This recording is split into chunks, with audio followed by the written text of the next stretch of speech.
Hello, thanks for joining us and for supporting the Justice for Belly Majinga campaign. My name's Shonali Bhattacharya, one of the campaigners, and we're having this meeting as the second public meeting for the campaign. So hopefully some of you will know that Monday the 5th of April was the first anniversary of Belly Majinga's death. Her family and friends are still waiting for answers and for justice. So thank you to everyone who joined a vigil, who held a doorstep action, who printed off a poster, or who shared our posts on social media. Together, we made sure that ITV, BBC, Sky News, and other media outlets all marked the day. Additionally, the campaign was featured in The Guardian and on LBC Radio. So it was really important to keep Belly's campaign in the headlines and to make sure that we keep up the pressure for answers for her family and her friends. Belly's partner, Lisamba, along with their daughter, attended the vigil at Victoria Station, where Belly Majinga used to work. Lawrence Davis, the lawyer working with Belly's family, read aloud a card that Belly's daughter had written for her mother. It was absolutely heartbreaking. At 11:22 that day, we held a minute's silence to mark Belly's death. Now, a year on, Belly's family are still waiting for basic details about the circumstances around Belly's tragic and avoidable death.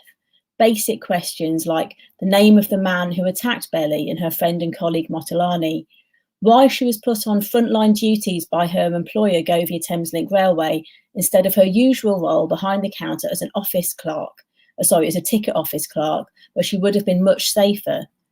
Why were her underlying health conditions, which left her more vulnerable to COVID-19, ignored by Govia Thameslink? Why didn't they give her any PPE? Why wasn't the attack reported to the police by Govia Thameslink? All of these still remain unanswered. So we welcome the news that an inquest has finally been granted into Belly Majinga's death. Finally, this is a chance for Belly's family and friends to seek answers. But we can't be complacent. This is just one step towards ensuring there is justice for Belly Majinga. So today we'll be hearing from Belly's friend and colleague, Motolani Sunmola, Lawrence Davis, the lawyer working with her family, Bell Ribeiro Addy MP, who has been a vocal supporter of the campaign, and Janet Newsom from the Hazards campaign, who will talk about the wider issues around our rights as workers in the context of COVID-19. So now I'm going to hand over to Lawrence Davis. It would be great to hear from Lawrence to tell us a bit about the inquest and what this means for Belly's case and for the campaign. Lawrence, welcome. Thank you. So on Friday, the North London coroner ordered that there be an inquest into Belly Majinga's death. But to go back in time a little bit, just to last year, in mid-March 2020, Belly recorded a video on the concourse of Victoria Station about her concerns about working outside as a frontline worker on the concourse of Victoria Station. And given what happened next, it's a heartbreaking account on that video. So less than a week later, on the 21st of March 2020, Belly went to work expecting to work within the ticket office where she was rostered to work. But she was sent outside to work outside by her supervisor, against whom she had issued a race complaint previously, which still remained unaddressed. So she was outside, she had an underlying health condition, and so she shouldn't have been outside, and she was outside without PPE. She didn't have a face mask. And in fact, one member of staff, we understand, had been disciplined for bringing their own face mask to work and wearing it outside. And the union was seeking reassurances that no one else would be disciplined if they did the same. So outside, vulnerable, anxious about the COVID pandemic, as you can see from her video from mid-March. She was approached that day by a large white male who, after greeting Belly and her colleague Motolani, said that he had the virus and launched into a coughing, shouting attack on them as unprovoked, and we're still trying to understand his motivations. What you can see on the CCTV is he walks away from them, pointing at them, and then stands in a queue and then doubles back again to shout and cough at them again. He's not covering his mouth. He's not turning his head away as most decent human beings would be if they were coughing in front of somebody else. And Belly and Motolani feel that they were assaulted that day on 2 occasions. The employer, Govia Thameslink, didn't report the incident to the police as they were asked to do, and in fact never reported the incident to the police. And within a matter of weeks of that incident, Belly had developed COVID and tragically died. Motolani also developed COVID symptoms and became very ill, but thankfully survived. And the common denominator in that situation was neither had COVID on the day, on the 21st of March, and both were covered with spittle from the coughing, shouting, irate, large white male. So the family want to know why he attacked them that day, and whether, if he had COVID and transmitted that, if that had an impact on Belly's demise and death. His account for BTP, the British Transport Police, wasn't particularly convincing. He said it was an involuntary cough and he'd been in a hurry, but it couldn't have been involuntary, because even if it was involuntary the first time, he didn't cover his mouth, and then he doubled back, of course, to do the same thing again. Secondly, he couldn't have been in a hurry because he doubled back, and no one in a hurry doubles back. But the BTP said there was nothing there in terms of criminal conduct, and they dropped the matter. So since then, we've been campaigning for an inquest into why Belly died that day on the 5th of April, and whether there was any connection between what happened on the 21st of March and her death.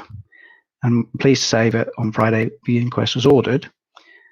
And so now the family have a chance to get to what happened that day, whether the lack of PPE, whether the actions of that white male who they say assaulted Belly had an impact on her death, what caused her death, and what more could have been done to protect her. We're also looking to go to court to get the name of the assailant from the BTP. It's called a Norwich Farmer Call application. It's a pre-action disclosure application, and we're hoping to start that in the next couple of weeks. We don't understand why BTP haven't disclosed the name to us, because we only wish to sue the individual in the civil courts for the harassment and the assault. And there's an exception to the Data Protection Act, which enables police forces to allow victims to get justice by disclosing names of people in most situations. But BTP have dug in and have refused, just like Govia Thameslink used a silk, a Queen's Counsel, to strongly resist the idea of an inquest. But fortunately, we won that battle, and an inquest will happen. We're still searching for the truth as to why Belly died, and until the family know that, they can't move on, and they can't achieve justice. Please help Belly's family to seek justice and keep supporting the campaign for justice. Thank you for your support. Thanks, Lawrence. So can you tell us a bit about what we can expect now with the inquest being called? As supporters of the campaign, is there anything that we can do to continue to press for answers? How can we sort of follow the inquest? Yeah, I mean, the inquest will be held in public. Before the inquest takes evidence from witnesses, and we're expecting witnesses from Govia Thameslink, British Transport Police, possibly Health and Safety Executive, OOR, which is the rail equipment of HSE, and hopefully, and one would expect, the assailant who we say attacked Belly and Motolani that day. But before that evidence is heard and the coroner begins to consider the same, there's a preliminary hearing to discuss the scope of the inquest. The scope could be quite wide to look at the human rights aspects of it, or it could be narrower, just focusing on what caused Belly's death, and whether there's any human error which caused her to contract COVID in the first place, and if that human error occurred, whether it was culpable or not. So in the meantime, on that side, it's just waiting for the coroner's court to formulate what the timetable will be and for evidence to be heard. But what we need in terms of support is we need everyone to ensure that process runs smoothly, and if anyone knows of witnesses, that they come forward. And that particularly applies to staff at Govia and trade union staff who probably have a good insight into what happened at the time. And is your feeling that the scope should be wider when you talk about sort of a human rights sort of framing? Is that your feeling?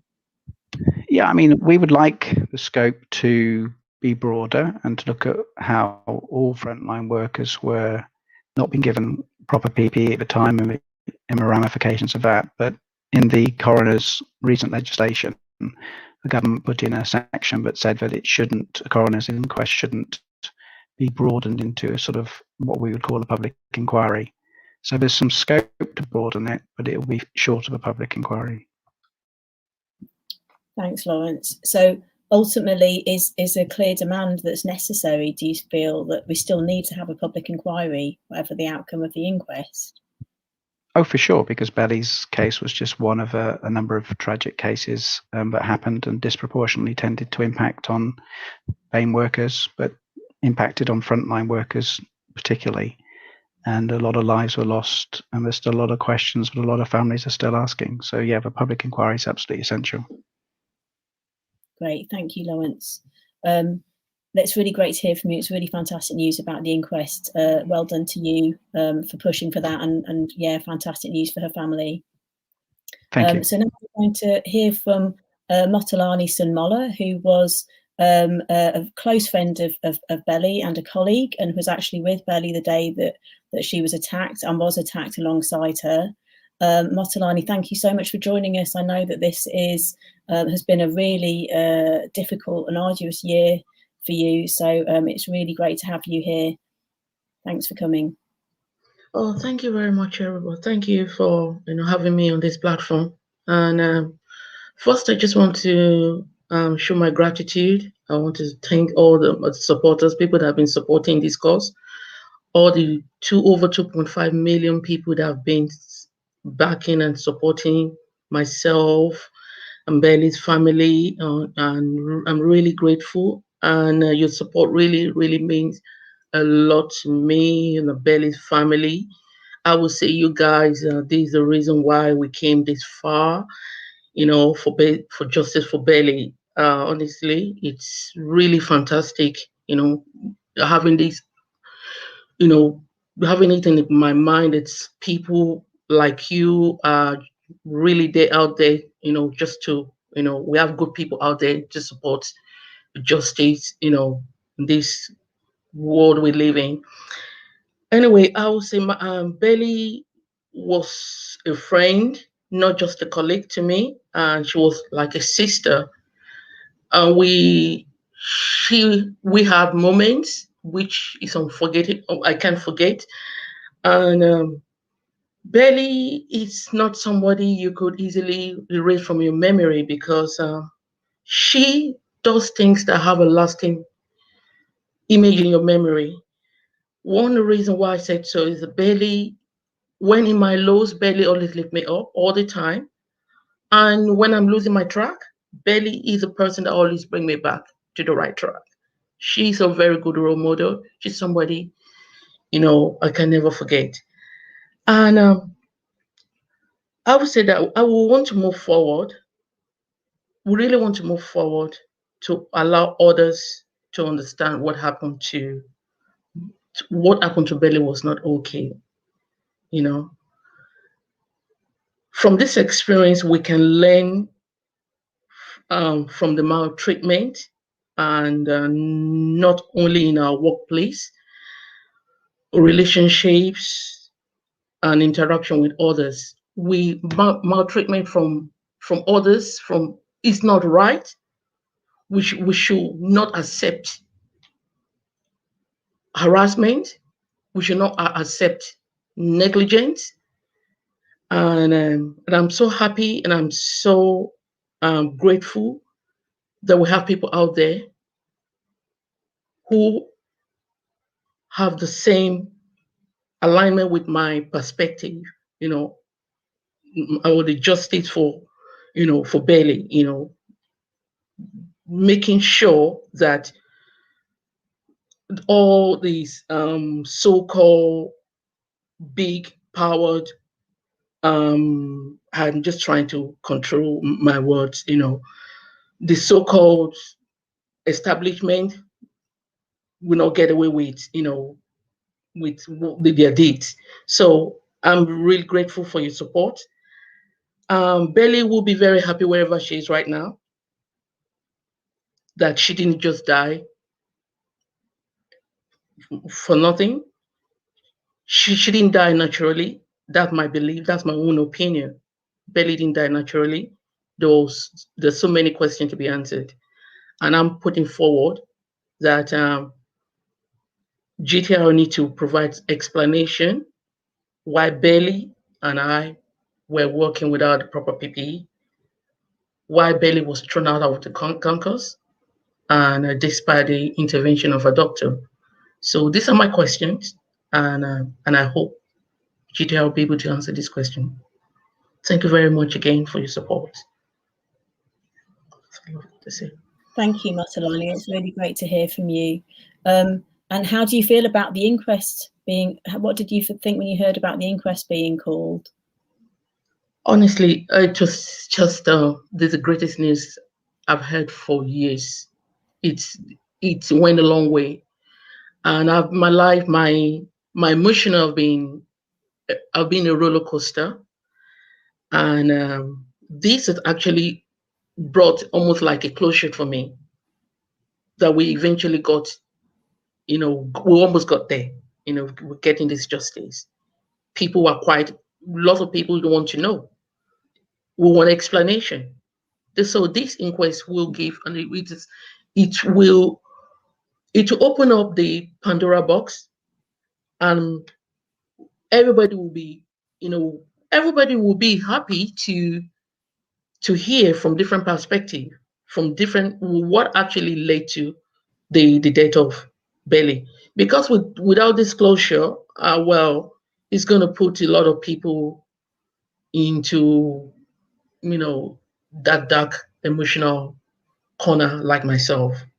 So with this, it's a good news for not myself alone, but for Belly's family, and for the daughter. Above all, for the daughter, is very, very important, that we got this justice. It's good news for me. Thank you so much. That's great. Thank you so much, Matalani. It's been absolutely brilliant to hear from you.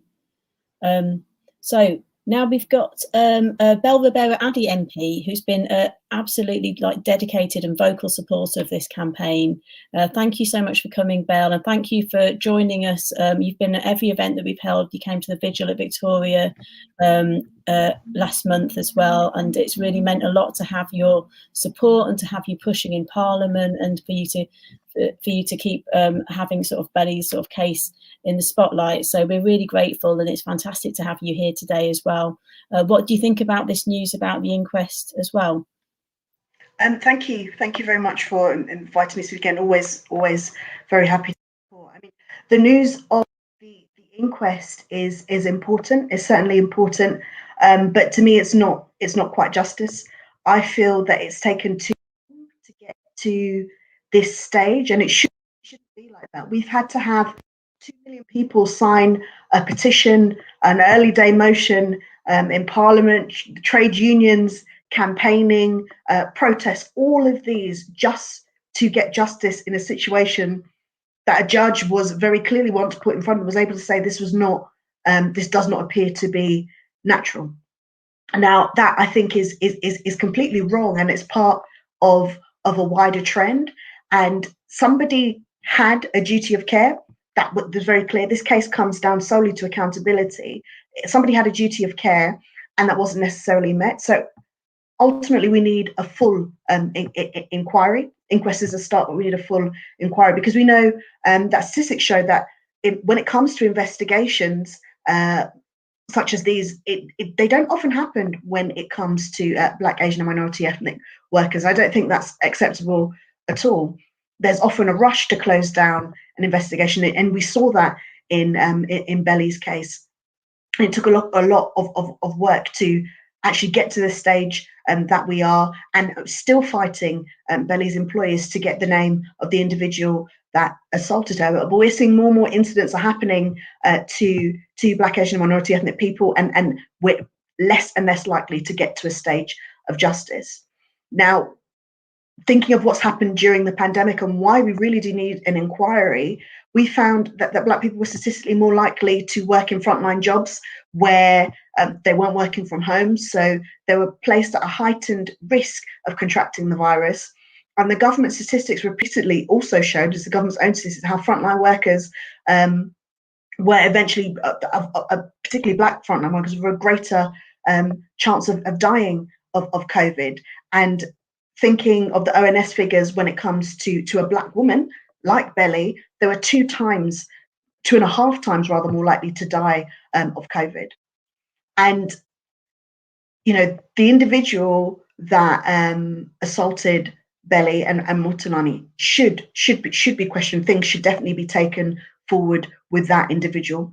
However, her employer also has many questions to answer. As Motilani said, they were not given the correct PPE, and they both contracted COVID. Now, I can tell you as a member of Parliament that this guidance was given to all employees. It was communicated to all employees about what was expected to continue to allow their frontline workers. And we know, having watched the news, just how much that those regulations and that guidance were just flouted, and people weren't listening to it at all. But we also know that the government themselves has not pursued employers that have broken these rules, and that's something else I do want to see, because up and down the country, people like Belly's family have lost loved ones through sheer negligence. We are told that if we wear our mask, that if we wear the correct PPE, that if we wash our hands, if we maintain social distance, we will be fine. But some people in this country have been put in a position like Belly was, like Motilani was, where they weren't given that protection. That is completely wrong. And anybody that put them in that situation when there was clear guidance about what should be done should be made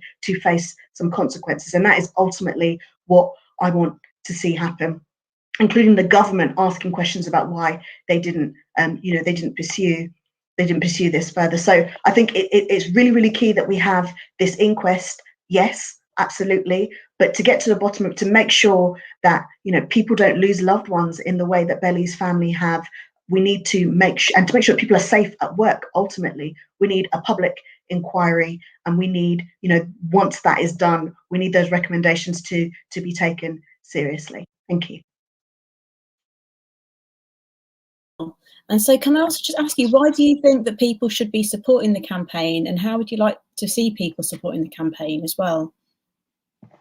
Well, I think people should support the campaign because, right across the country, we are workers. I know Belly's trade union has been involved in a number of different organisations, and actually 2 million people that have just seen this case and seen how tragic it is, have taken the time to sign this petition. I think there are so many more that having heard the case would have sympathy with it, and actually expect, when their loved ones also go out to work, that they're kept safe. So I think that people need to support the campaign for that reason, for the reason that, yes, this is about Belly, this is about justice for Belly, but in getting justice for Belly, we should be able to create a situation where, this is less likely to happen to another person. And that is so important. Brilliant. Thank you so much, Bell. And yeah, your support has really meant a lot to the campaign, and I know it's meant a lot to Lawrence and to Belly's family as well. So thank you so much. Thank you. So now we're going to move on to Janet Newsom, who is from the Hazards campaign, who are working really hard to put in a lot of the protections that Bell was just talking about, particularly in terms of COVID-19 right now, but to try to ensure that workers are protected and that aren't facing hazards in the workplace. So thank you so much, Janet, for joining us this evening. Well, thank you, Shanali, and thank you so much for inviting me to join in this important event and this alongside this on this platform. So for more than 12 months, we're now into a deadly pandemic, and more than 14,000 workers have died, alongside more than 150,000 UK citizens. And what's clear is the UK government aren't interested in following a strategy to reduce the infection by the tried and established public health policies of test, trace and isolate, or by restricting the access to our borders because of the new deadly variants, and ensuring people can afford to isolate or stay at home when they're sick. And they also continue not to be interested in controlling the transmission risks in our workplaces. And workplaces include hospitals, care homes, schools, shops, and public transport, including railways. Workers are continuing to fall ill, continue to infect their family members, and spread the virus into our community, because workers' health is public health. And most of these deaths were foreseeable and entirely preventable. And in short, most of the deaths in all other circumstances would be regarded as social murder. The Hazards campaign offer our heartfelt condolences to all the families of those who have died, and especially Belly's family today. Health and safety law hasn't changed throughout the pandemic. The Health and Safety at Work Act says that employers have a legal duty to ensure the physical and mental health of their workers and anyone else affected by their work activities. And through the management of health and safety at work regulations, employers have a duty to carry out suitable and sufficient risk assessments which identify and controls the risks. And there should have been a precautionary approach taken to controlling the risks from COVID-19 infection. And although the government have reluctantly and only recently acknowledged aerosol transmission of the virus, evidence has been available early on in the pandemic about the transmission risks from airborne disease that they chose to ignore. And even though the government only issued advice that the disease could be transmitted through direct and indirect contact and large droplets, bellies should have been protected. All employers that remained open should have put in place control measures to ensure that their staff and members of the public affected by their work activities were not placed at risk. There is nothing new about risk of infection. This is a normal health and safety practice, and the controls needed to remove the risks were just as relevant during the pandemic as they were before. And our employers have the legal duty to identify and assess the risks and use a control hierarchy approach to remove them. So where there is a risk of infection, they should start from a position is, should that job continue? And if it didn't continue, then the risk would be removed. And if it needed to continue, could the work activity be done in a different way to stop the risk, to remove the risk? And some workers were furloughed or part of their work activities stopped. Customer facing activities were stopped from many employments. And if that isn't possible, then the employer should look at a different way of doing it. So online meetings, working from home, online lessons, automated ticket machines. And then if that wasn't possible, then to do the job in a different way, that employers should look to a layered approach to controlling on the mitigation, to controlling the risks. So was there engineering controls that could reduce or remove the transmission risks? Increased ventilation now is absolutely essential, but sealing workers off from the risk of infection. You know, bellies should have been in a ticket office that was sealed to protect air from the risk of transmission of the virus, risk of infection. And then they need to look at all other things like reducing the number of people, ensuring 2-meter distancing, one-way systems, increased cleaning, improved hygiene, signage, removing shared touch points, etc. And finally, if there's still a risk of infection, then PPE is considered necessary. And that's what should have happened. So PPE, although we say PPE is the last resort because it's an individual protection, individual mitigation, we have been insisting from the beginning that PPE is necessary and it should be a precautionary standard. So not face coverings, not surgical masks, not visors, but proper FFP2 minimum standard face covering. What came to light early on last year and impacted on the safety of many workers was a shortage of PPE available to essential workers, including health and care workers. And it also became apparent that the Black and ethnic minority workers were more likely to be working in essential jobs, as just been said, disproportionately exposed to the virus, disproportionately infected because risks weren't controlled, and then disproportionately killed or left with long-term ill health. They were subjected to systemic racism, their health and welfare disregarded, exposing them to further risks, and for many individual risk assessments, which should have identified individual risks from previous and underlying health conditions, were not deemed relevant or necessary. Belly was one of these workers. But more than 12 months later, workers like Belly are still being exposed, infected, and many dead and disabled as a result. And whether you're an essential worker or not, your employer has a legal duty to control the risks. They need to appoint a competent person to conduct a risk assessment and put in place controls to the risks that they're faced.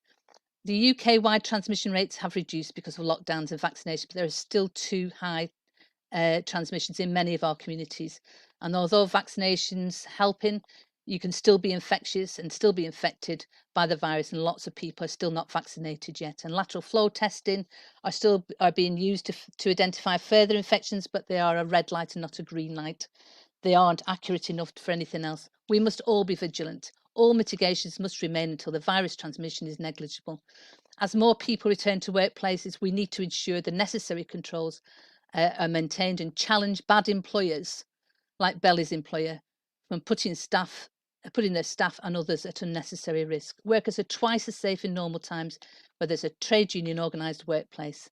with active safety reps. And if our employers are not controlling the risks, then we need to escalate internally, report them to the authorities, and to make sure that they are held to account. And if you feel in serious and imminent danger, then you have the right to remove yourself from the situation. But we need a preventative approach to the transmission risk. Join a trade union, become a safety rep, hold your employer to account, join the Zero COVID campaign to put pressure on the government to remove the risks from our communities and follow a proper strategy.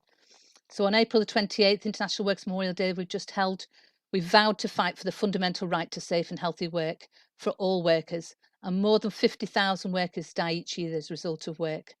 The Family Against Corporate Killers issued a statement. The ending of our loved one's life begins our own lifelong journey, and it is also fundamentally wrong. Does our journey in fact begin with our loved one's employer decides that the health and safety of its workforce just isn't an important enough priority? Does it begin when decisions are taken or indeed are not taken, and as a result our partner or parent, sibling or child, friend or family member is then exposed to the hazardous substance process or work environment which results in their death? Are we on this journey because government decided that hard-won legislative protections should be stripped back, and that calls for legislative improvement should be knocked back? Do we travel this road because our enforcement authorities have had their abilities to carry out proactive preventative inspections stifled, their governance and resources having been rifled? And do we have our progress heartbreakingly hampered by the inability of our justice system to deliver answers quickly and thoroughly enough indeed, often to deliver anything, even approaching that might be considered justice at all? Because justice would mean organisations and individuals being held to account, charged with offences which fit the crime. It would mean punishment which serves as a deterrent to others, and it would mean ensuring lessons are learned swiftly so that future deaths are prevented. In the hazards movement, we know that there is never can be justice for the heartbreaking, preventable deaths of a loved one, but we stand with you and Bella's family and support you on that journey. Solidarity. Thank you. Brilliant. Thank you so much, Janet. And it's really good to hear sort of like a little bit there from you about how people can sort of defend themselves in the workplace. What sort of advice would you have to anyone watching today who is concerned about either returning to work or is working somewhere where they feel that the sort of COVID safety has not been properly addressed? Do you have any advice for them? Join a trade union if you're not in a trade union. Absolutely essential. Talk to your union about your workplace. If you're not in a trade union or a trade union organised workplace, you can contact us. You know, we'll give you any advice that we can give you. But you know, a collective approach to controlling those risks and holding your employers to account is important. The HSC and other enforcement authorities are massively under-resourced and understaffed, so it's really difficult to get them to act. But if you think you're unsafe, document anything or do an audit trail of any unsafe practices that are going on and present that to the enforcement authorities to try and force them to do something about it.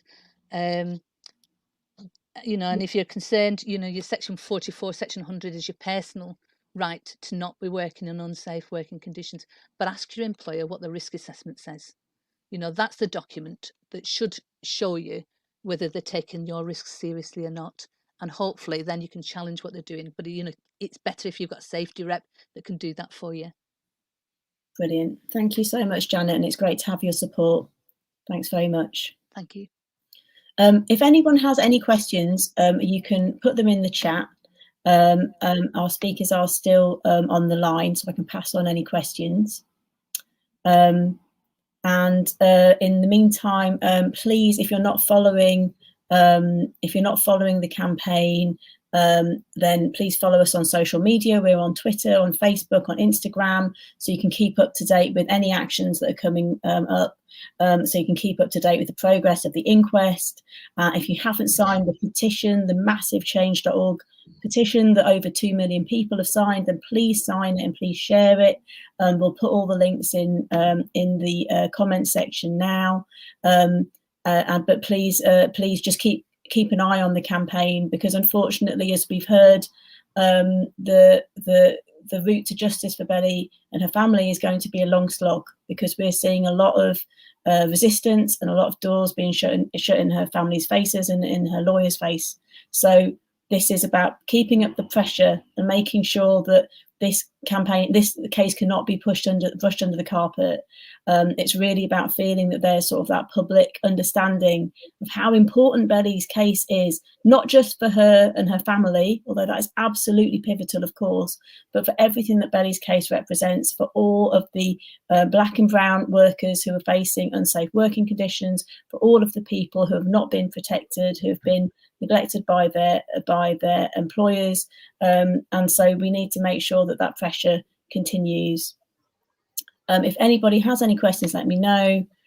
Put them in the comment section there, and if not, I think that hopefully someone is going to be putting all of our social media links in the comment section, and also the link to the change.org petition if anyone hasn't signed it.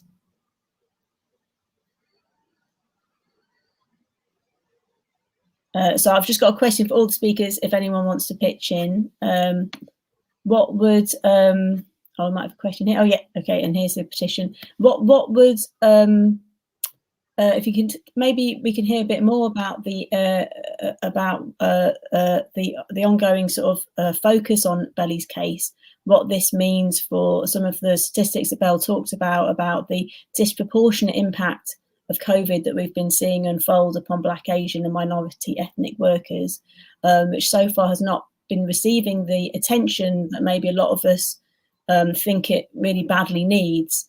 Does anybody have any sort of response about the importance of Belly's case with regard to that? And feel free to just pitch in.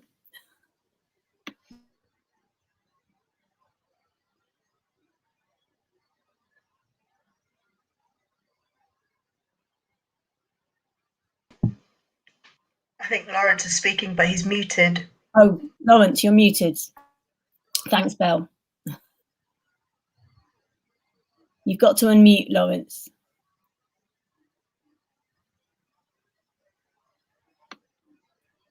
Yeah, okay. I muted myself twice to make sure no one could hear me.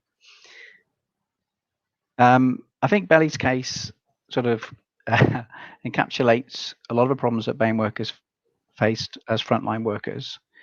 I mean, it's very layered, isn't it? But people on the front line are often in public service roles. They're not particularly well protected. They're on lower pay. They're seen to have sort of lower human rights at work. So there's all those levels to look at. But in Belly's case also, she had made a complaint of racism against her supervisor immediately before, and there's no apparent reason why she should have been sent out on the concourse that day. So it has the look of a retaliatory sort of punishment by the supervisor, which we're quite concerned about. And the other thing is why employers, and this particular employer, didn't step up once the incident happened, why they seem to have shut it down and hidden it away. And that happens a lot. And we're talking about this last week, that a lot of the racism at work is a problem, of course, and racial harassment has doubled since 2017. But perhaps a bigger problem in society is when these events happen, there's almost a sort of systematic or corporate denial about it. And that leads to all sorts of problems flowing out of that, because the victim just wants justice at the time, but it ends up being a 1 or 2 or 3 year fight just to get back to the place where you were before the incident happened. So, sorry, this is a little bit of a rant, but the situation at the moment is that the health and safety at work legislation doesn't really work in practice. It's not sufficiently overseen, it's not sufficiently prosecuted. The Equality Act of 2010 doesn't work in practice. So you have 33% of BAME workers at work experiencing racial harassment, but only 1% complain.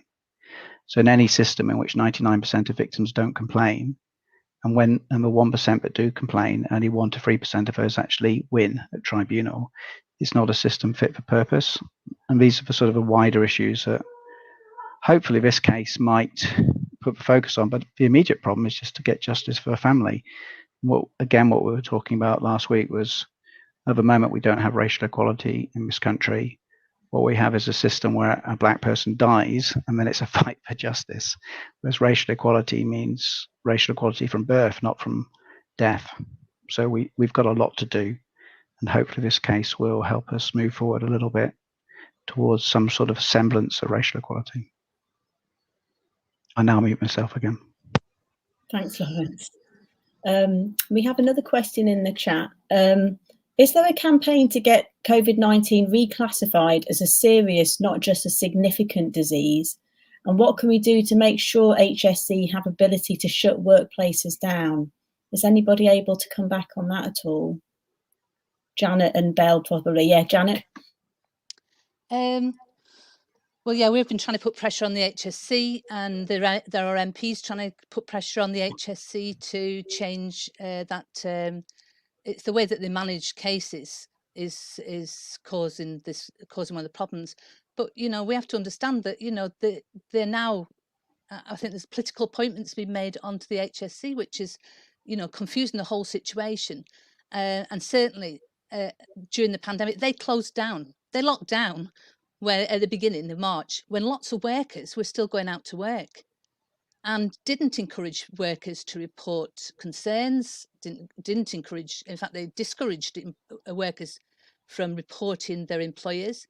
They discouraged employers from doing the RIDDOR reporting, which is when somebody's dies as a result of infections or in the workplace. So they actively discouraged people from doing that. So we've got a major problem with the HSC and the way it's managed. And what Fliss said in her question, is absolutely right.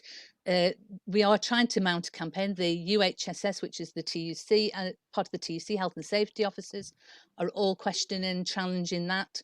And wherever we can, we're challenging the HSC, individually, personally, and collectively to try and change that. But actually, the health and safety law is there, and they're not managing. They're not carrying out their duty to enforce our employers to abide by health and safety law.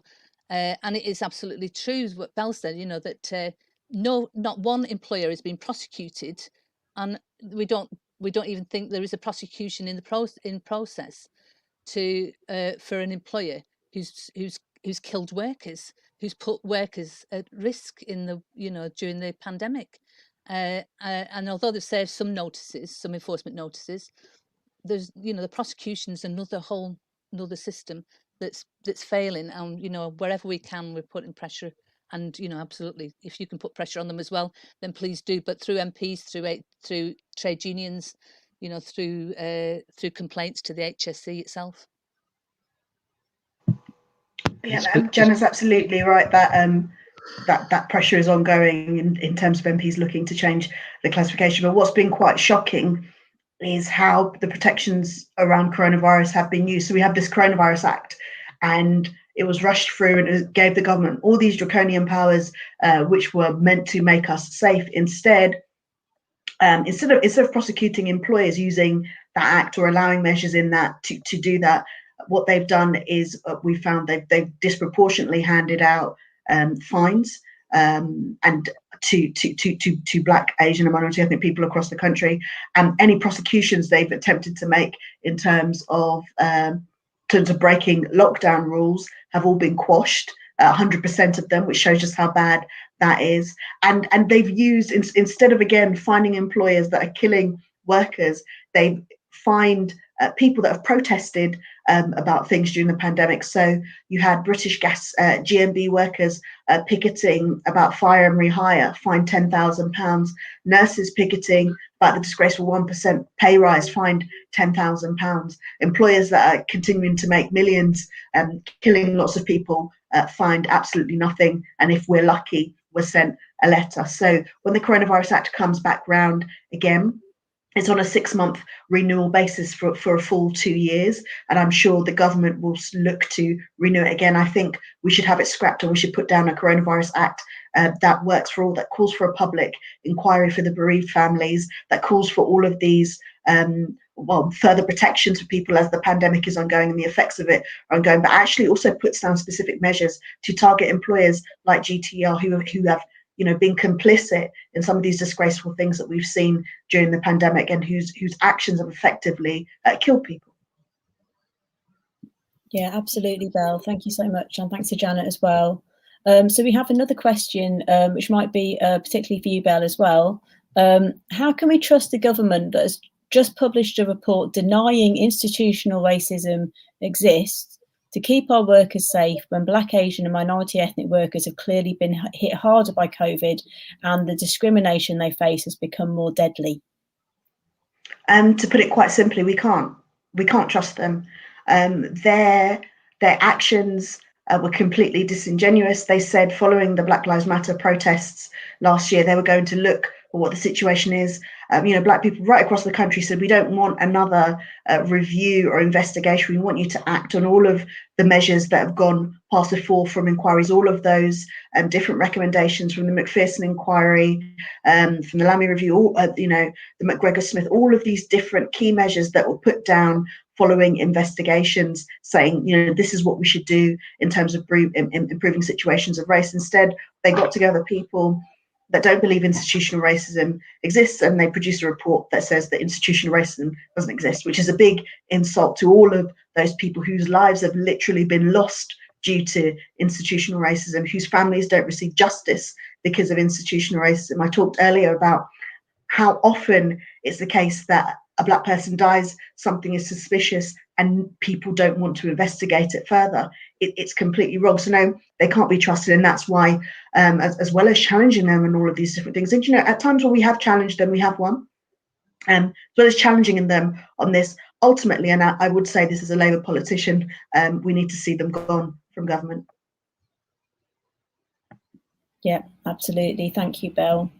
Okay, great. Well, I think if we haven't got any more questions, I think we can probably wrap up there. But it's been really fantastic to hear from all of you. Thank you so much. And thanks for all of your support, Janet and Belle. Thank you so much, Mothalani, for continuing to share this story and to continue to be such an inspiration, like such a just amazingly sort of articulate and sort of brave person to continue fighting for your friend. And thank you for Lawrence. Thank you to Lawrence for continuing to push for justice. And yeah, we need to keep up the pressure and we need to build this campaign. It will be, it will unfortunately probably take a long time, and that is also what they really do rely on. They rely on stringing these things out, which is completely which is horrendous. But unfortunately, that means that the onus is on us to make sure that the attention doesn't wane, and that we continue to realise how important Belly's case is, not just for her family, but for all Black, Asian, minority ethnic workers, and for all of our safety going forward during and beyond the pandemic. So thank you so much, everyone, for joining us today. And so please follow the campaign and look out for updates. We'll be having more actions and more meetings, particularly around the inquest, around the decision that we're still waiting to hear from the British Transport Police, and there'll be other sort of points like that we're really going to need everyone's support. So thank you so much. Belly Majinga, there have been calls for an inquest into her death. A campaign group supporting a transport worker who died from COVID-19 have today called for a public inquiry into her death. She actually pleaded with her managers not to be sent out onto the concourse because she understood the risk that posed to her. Hello, just to show you how Victoria, one of the busiest station in London, very busy station in London. Today it's not busy. You can see behind me the machine, no one is there to buy a ticket. A week after the incident, Belly's doctors said she should in fact shield and self-isolate. She sadly died from coronavirus earlier this year after she was allegedly spat on by someone who claimed to have the virus. Anger and resentment over her death have encouraged campaign groups to ask for more answers. Stay home and stay safe than going outside and catch the virus. But we are here, we have to work. I couldn't work with the environment anymore, so the best option is to leave because I was so traumatized through that experience with Belly. I had to choose my safety over my job.